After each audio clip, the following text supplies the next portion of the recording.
अस्सलाम वालेकुम नाज़रीन, मैं ज़ुबैर अली ख़ान कनाडा से और आज मैंने बड़े अरसे बाद ये सोचा कि वीलॉग का सिलसिला दोबारा से बहाल किया जाए। बहुत सारे लोग आप में से रब्ता भी कर रहे थे। पाकिस्तान में चूँकि इस वक़्त सियासी जो दर्जा हरारत है वो भी बढ़ चुका है। कनाडा में तो इस वक़्त दर्जा हरारत -10 डिग्री सेंटीग्रेड है जहाँ पर मैं हूँ। अ, बहुत सारी मसरूफ़ियात की वजह से वीलॉग का सिलसिला जो है ना वो बीच में से मुनक़ता रहा। जो मेरा पुराना चैनल है वो भी रिपोर्ट हो गया और एक तरह से डीमोनेटाइज हो चुका है। उसको भी बहाल करने की कोशिश की लेकिन वो भी बहाल नहीं हो रहा। फिर यही सोचा कि नया चैनल बनाया जाए और नए चैनल के ऊपर जो है ना वो रोज़ाना की बुनियाद पर आपके साथ मुलाकात हो, कुछ ख़बरें आपके साथ शेयर करें, कुछ तज्ज़िया आपके साथ शेयर करें। आपको पता है कि इस वक्त पाकिस्तान में सबसे बड़ा जो मसला चल रहा है वो नोटिफिकेशन का बनाया हुआ है और चाय की प्याली में तूफ़ान बर्पा किया जा रहा है। इस नोटिफिकेशन की कहानी क्या है, क्या मामला है? कुछ लोगों से हमारी बात हुई है, क्योंकि इतनी ज़्यादा चीज़ें चल रही थी तो हमने कहा कि हम भी थोड़ा-सा अपना हिस्सा जो है इसमें डाल लेते हैं और अपनी मालूमात हम भी इकट्ठी कर लेते हैं। और उसके साथ-साथ जो नवाज़ शरीफ के मुतालबात हैं वो क्या हैं? क्या उसमें कितनी सदाकत है? जितने मुतालबात अभी तक सामने आए हैं, वो नवाज़ शरीफ को जिस तरह इनकलाबी बनाकर पेश किया जा रहा है सरकारी हाजिनों की तरफ से और उन सहाफ़ियों की तरफ से जो कि शरीफ ख़ानदान के जूतियाँ सीधियाँ करके सहाफ़त को इस्तेमाल करके बड़े-बड़े ओहदे उन्होंने हासिल किए हैं। उन लोगों को वो लोग जो हैं वो हमेशा इनकलाबी बनाकर पेश करते हैं नवाज़ शरीफ को और साथ ही इमरान खान के साथ जो कल मुलाकात हुई है उसमें जो छुपा हुआ पैगाम है उस पे थोड़ी-सी बात करेंगे।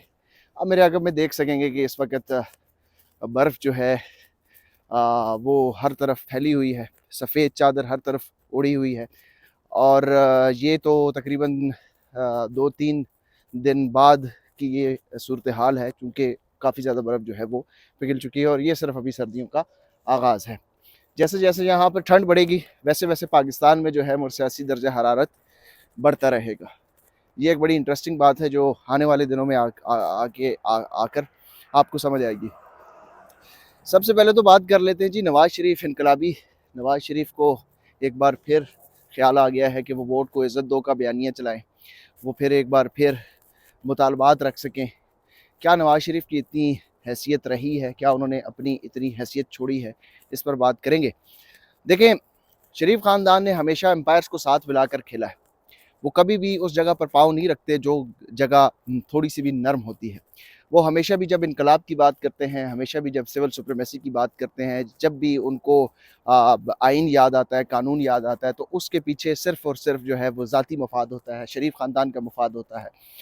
और उसके साथ-साथ उनको पीछे से बड़ी तगड़ी सपोर्ट होती है। वो सपोर्ट के बगैर एक कदम नहीं चल सकते, क्योंकि उनकी सियासी जो पैदाइश है, वो ही ज़िया उल हक के गोद में हुई है और ज़िया को जो जिस तरीके से उन्होंने नवाज़ शरीफ को पाला, पोसा, बड़ा किया और फिर उसके बाद जितने भी जर्नैल आए, उन्होंने जिस तरह नवाज़ शरीफ की परवरिश की है, तो वो तो किसी भी डिक्टेटर, किसी भी आमर, किसी भी सपोर्ट के बगैर एक कदम नहीं चल सकते। ये तो बात चीज़ बिल्कुल तय हो चुकी है। इस वक़्त जो चाय की प्याली में तूफ़ान बर्पा किया जा रहा है, वो चाय की प्याली में तूफ़ान नवाज़ शरीफ या शरीफ ख़ानदान की तरफ से नहीं है, बल्कि सीधी और खुली बात ये है कि वो इदारे के अंदर की अपनी ही साज़िशों का हिस्सा बन चुके हैं। जनरल सैयद आसिफ मुनीर साहब रिटायर्ड में कहने लगा था, वैसे तो वो रिटायर्ड थे और उसके बाद उनको आर्मी चीफ़ बना दिया गया था। अब वो रिटायर हैं तो वो फ़ील्ड मार्शल भी हैं, अब तो ख़ैर रिटायर्ड हो नहीं सकते, वो तरमीम कर दी है। लेकिन वो रिटायर्ड होके तमाम सीडीएफ के ओहदा भी हासिल कर सकते हैं और सारा कुछ। बात ये है कि ये सारा कुछ जो कुछ भी इस वक़्त चाय की प्याली में तूफ़ान बर्पा किया जा रहा है, ये इदारे की अपनी अंदरूनी मामलात हैं और इसका शरीफ ख़ानदान से इनकलाब की हद तक कोई ताल्लुक़ नहीं है।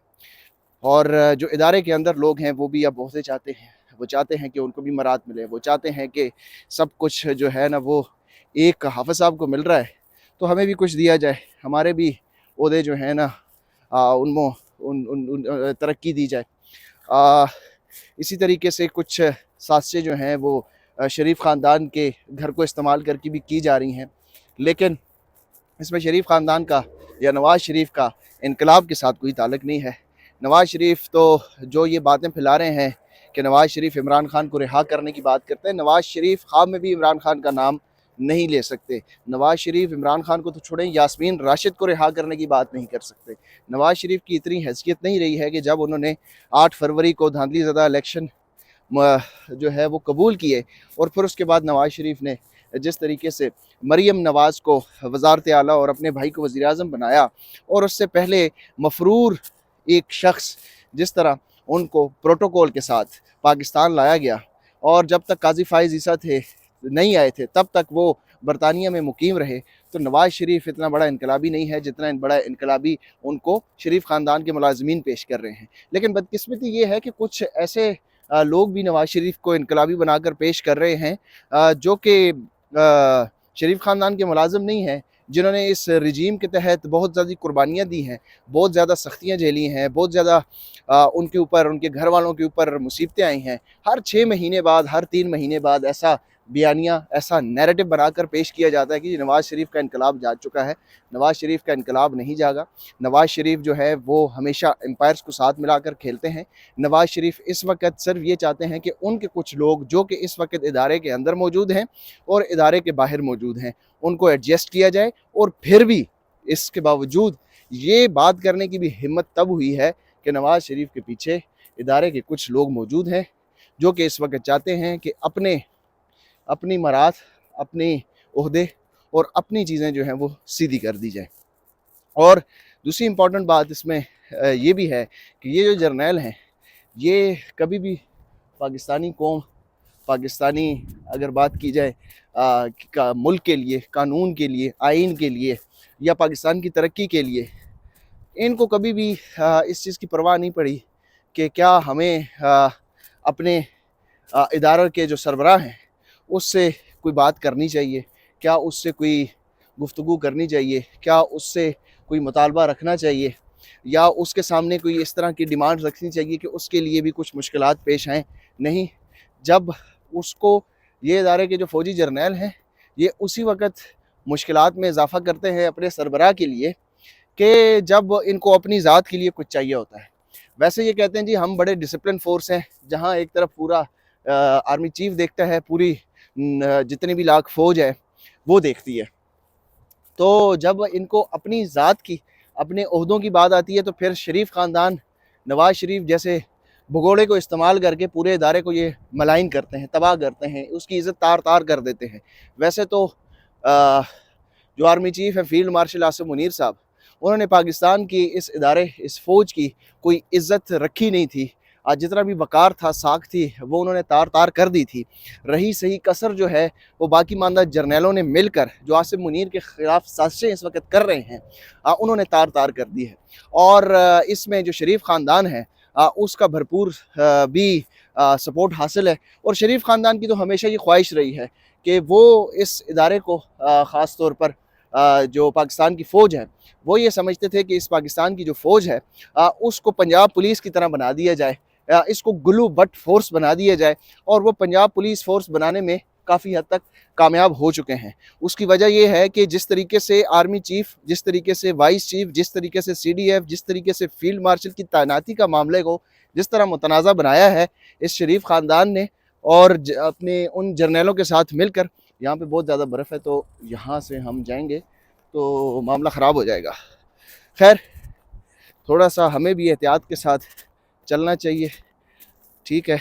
जहाँ जैसे जिस तरह पाकिस्तान में लोग एहतियात के साथ बात करते हैं, यहाँ पर एहतियात के साथ चलना पड़ता है। अच्छा, तो ये शरीफ ख़ानदान के साथ मिलकर चंद जर्नैलों ने इस इदारे को जो है वो पंजाब पुलिस बना दिया है। पंजाब पुलिस जो है वो गुलू बट फोर्स थी, और अब इस फोर्स को इन्होंने भी गुलू बट फोर्स की तरह बना दिया है, जो अपने ही लोगों के ख़िलाफ़ कार्रवाई करते हैं, जो अपने ही लोगों के ख़िलाफ़ जो है वो गोलियाँ मारने से भी ग्रेज़ नहीं करते, जो अपने लोगों को उठाते हैं, गायब करते हैं, अपने लोगों के इलाकों में अपने वसाइल के ऊपर कब्ज़ा करते हैं, अपने लोगों के ऊपर जो है वो गोलियाँ भी बरसाते हैं, उनके वो गायब भी कर देते हैं, वहाँ पर दहशतगर्दी भी फैला देते हैं। लेकिन जब बात अपने ओहदे की आती है तो ये अपने सरबराह के ख़िलाफ़ साजिशें भी रचाते हैं। देखें, ये एक बहुत बड़ी हकीकत है।